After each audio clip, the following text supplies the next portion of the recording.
Hello everyone, and let's talk about 7.0 then, because the more you play it, the worse it gets, really. Been playing it now for a couple of weeks. I think it's about 2 weeks since it came out now, and I put about 30 hours into it now.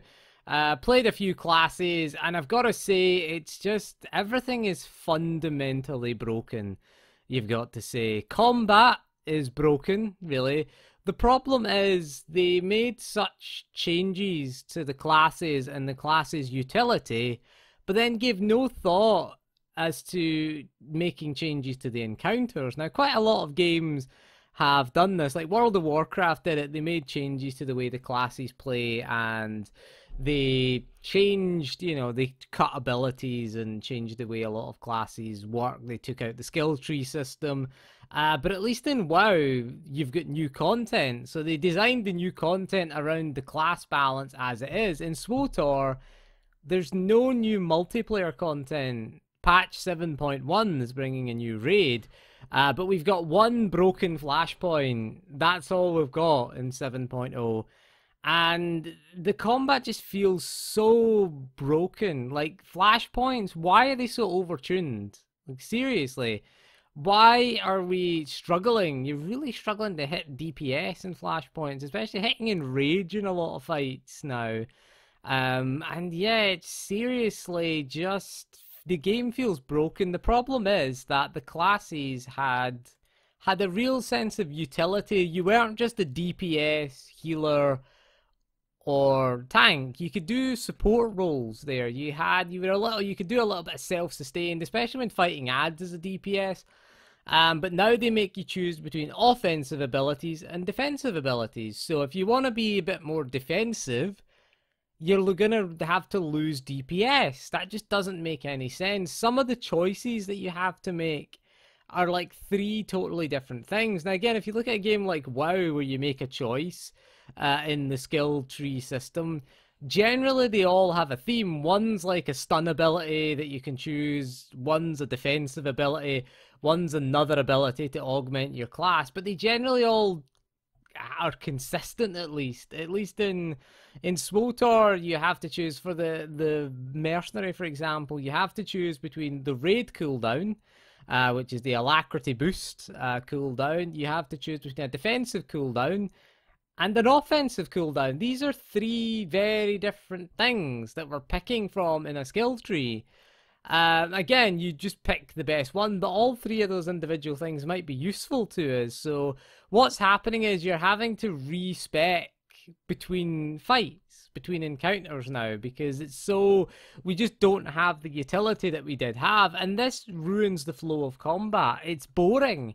It's annoying to have to press the K key after every encounter and go, right, I need this. Oh, this encounter's going to have AoE.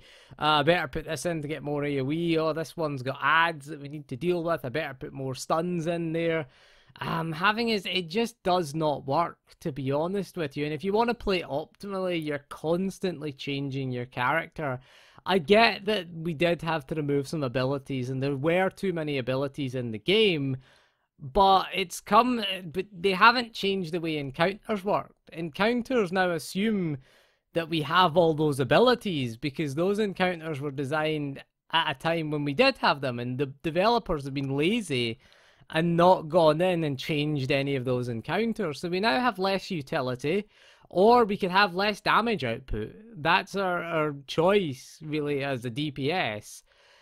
Is utility or damage output, really. You've got a choice. And that's not a choice that you want. Generally, in sort of PvE, you're always going to pick damage output. PvP, you've got some choices there, but then I don't get it. Like, for the Vanguard, why would you not want Hold the Line and Storm to be baseline?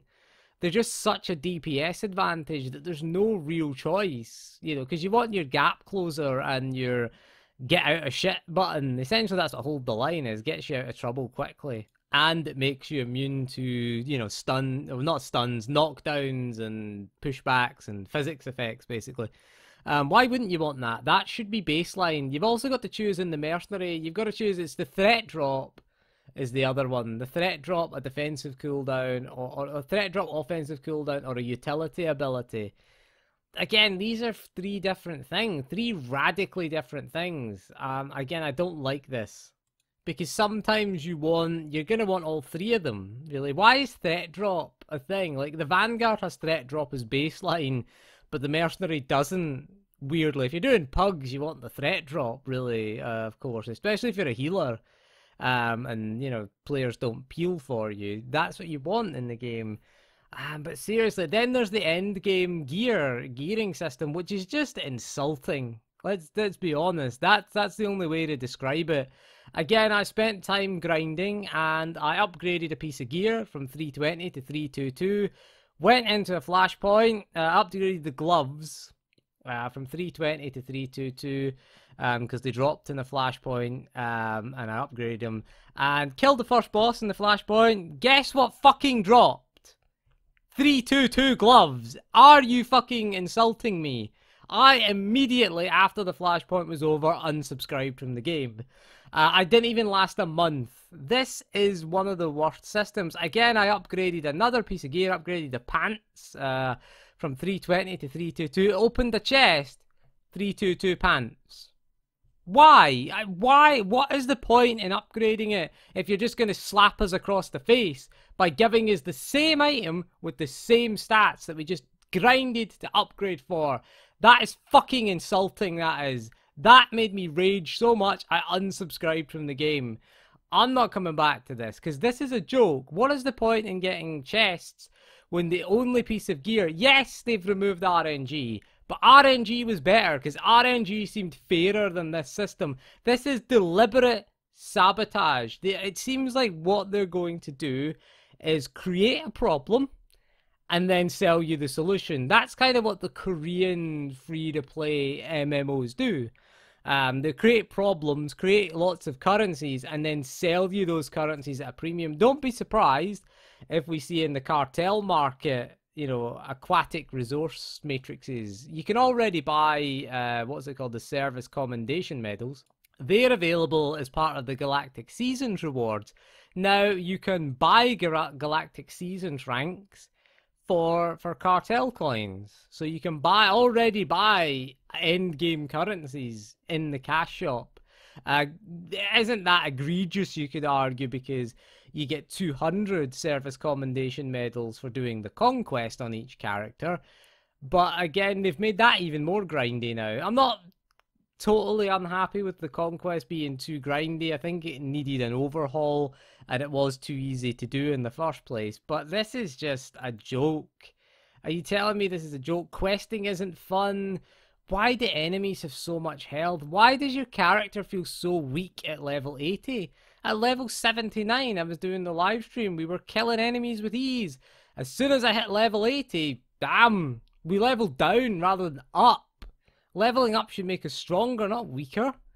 All the enemies turned to level 80 and had massive health bars. This is boring. This is not difficult. I'm not saying SWTOR is difficult.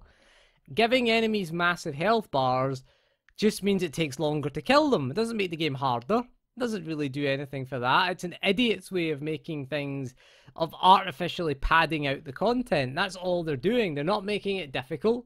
Because we'll kill the enemy eventually. It's just, you know, we're going through, you know, 2.5 rotations to kill a strong enemy. And you're sitting there going, why is this enemy still alive? I'm bored now. Can we please get this enemy killed? And I was really annoyed. In the end, I just respec'd to Assassin and just went stealth. And just went and CC'd everything. That's the way to play now. You gotta pick a stealth class if you want to play SWTOR now. And the good thing is, stealth classes are open to everybody. So I suppose that's the good news about the expansion. That they've reinforced stealth now. Again, if you're doing a flashpoint, yeah, pick stealth classes. Because that's the best way to play. So you're now forced to play a scoundrel healer and the assassin tank now. So... it's just awful. I don't like what they've done. It's as if there's just been no thought going into it. The end game feels like a deliberate decision. A deliberate decision to make the game longer. But the problem is there's no new content to grind on. We're grinding on old, decade-old content in a sense. I mean, they've added Black Talon and Essilus back into the Master Mode rotation. which is weird. Really, it's easy, the easiest flashpoint, I guess. It stops people spamming Hammer Station, I guess. But again, it's just horrible. The end game grind is not worth it because again, as soon as you upgrade, you get the item you spent time grinding to upgrade. What is the point? The legendaries are not too bad. You do have to grind out tech fragments is the main thing you have to grind out for them. But they're not so bad, and they start at 326 at least, so that's not too bad for them there. But yeah, I just couldn't take it anymore. SWTOR, the problem with SWTOR now is there's so little content in the game, it really can't be your main MMO. That's the problem, I think. There's just not enough to do. I'm not a raider anymore. I'm not doing progression anymore. I don't have time to do it anymore. So I'm just going to be a casual player. The problem is, though, the end game just pigeonholes you into a certain role. If you're doing flashpoints, you got to keep doing flashpoints to upgrade your gear. You can't go and do operations. Operations, weirdly, SM ops are a lot easier than flashpoints. I don't know why. Again, there should be a progression path. You know, you go from normal flashpoints to hard mode, to story mode ops, to veteran, then nightmare ops. That should be the progression path, essentially, there. But they seem to have forgot about that. There's no real progression path. If you're doing operations, there's no value in doing anything else, because to upgrade your operations gear, you have to do operations. So the game has pigeonholed everybody in. There's no flexibility whatsoever in there. PvP is the same. They've got a separate PvP currency as well. If you're a PvPer that wants to dabble in PvE, then tough. You're not going to be upgrading your PvP gear. I mean, this is just a terrible, terrible system. 6.0 wasn't great, but it had it right. It was much better than it is now. It's far better than it is. At least they're not insulting you.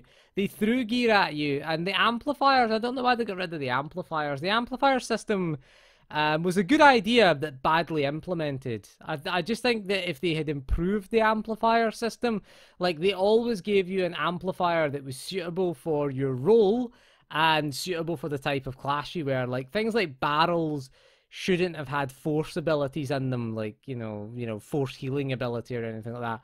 Give you a healing ability. Like if you were a mercenary healer, for example, you would get a tech healing ability, either AoE heal or the periodic healing, or the healing for the first 10 seconds. Something useful. That's all that needed to be done with the amplifiers. And then you could have spent your upgrade tokens upgrading the rarity of the amplifier. That would have been something that might have been worthwhile. So you were guaranteed a decent amplifier, and then you would then spend the time upgrading it, to get it to the gold best in slot thing. That would have been better rather than just randomly re-rolling for crap every time. That was a very poor system. Again, why did they get rid of it? Just tweak it to it works, because it was fine. There was nothing wrong with it if you got the right amplifier. I don't think there was anything wrong there. But yeah, not going to be playing this game for very long. I think we'll probably going to be playing Elder Scrolls Online for a bit, because I'm enjoying that game. It is really good. It's a really good kind of story-driven MMO, weirdly.